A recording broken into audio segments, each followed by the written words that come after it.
پھر قرآن نے آگے چل کے اس لفظ کے بعد باقاعدہ تفصیل بھی دی ہے کہ آزمائش کن صورتوں میں ہوگی۔ بھوک سے آزمائش ہوگی، کسی کو رزق زیادہ مل گیا، کسی کو رزق تھوڑا مل گیا، کسی کو پیٹ بھر کے کھانا بھی میسر نہ آیا اور کسی کے پاس مال و دولت کے انبار جمع کر دیے گئے۔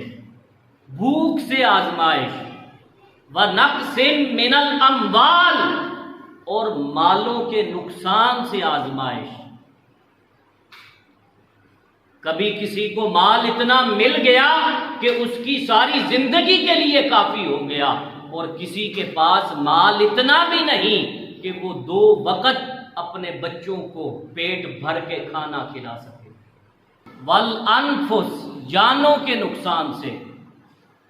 آپ جانتے ہیں ہم آئے دن ٹیلی ویژن پر نیوز دیکھتے ہیں کہ آج فلاں جگہ پر فلاں حادثہ ہوا اور اتنے لوگ اس دنیا سے چلے گئے۔ ہماری مساجد میں ہر وقت اعلان ہوتے ہیں کہ فلاں شخص ہمارے محلے کا جو آپ کے ساتھ رہا، آپ کے ساتھ بیٹھا، آپ کے ساتھ کھاتا پیتا تھا، لیکن وہ اس دنیا سے چلا گیا۔ قرآن نے کہہ دیا کہ کسی کا دنیا سے چلا جانا یہ بھی آزمائش ہے۔ والانفس والثمرات، اور پھلوں کے نقصان سے۔ علماء نے والثمرات کی تشریح میں لکھا ہے کہ پھلوں سے نقصان سے مراد یہ ہے کہ محنت کا پھل۔ 2 شخص تھے، انہوں نے ایک جیسی محنت کی، لیکن ایک کو اس کا صلہ زیادہ مل گیا اور ایک کو صلہ کم ملا۔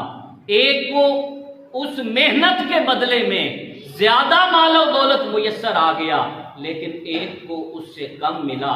اس کی مثال یہ ہے کہ آج پرائیویٹ سیکٹر میں جو جتنی بھی جابز ہیں، جاب کرنے والے یہ بات جانتے ہیں کہ وہ جو جاب کر رہے ہیں اس میں آپ مالک کو جتنا کما کے دیتے ہیں اس کا آدھا مالک آپ کو دیتا ہے۔ بسا اوقات ایسی جابز بھی ہیں کہ جن میں آپ 3% کماتے ہیں، 2% مالک رکھتا ہے اور 1% آپ کو دیتا ہے۔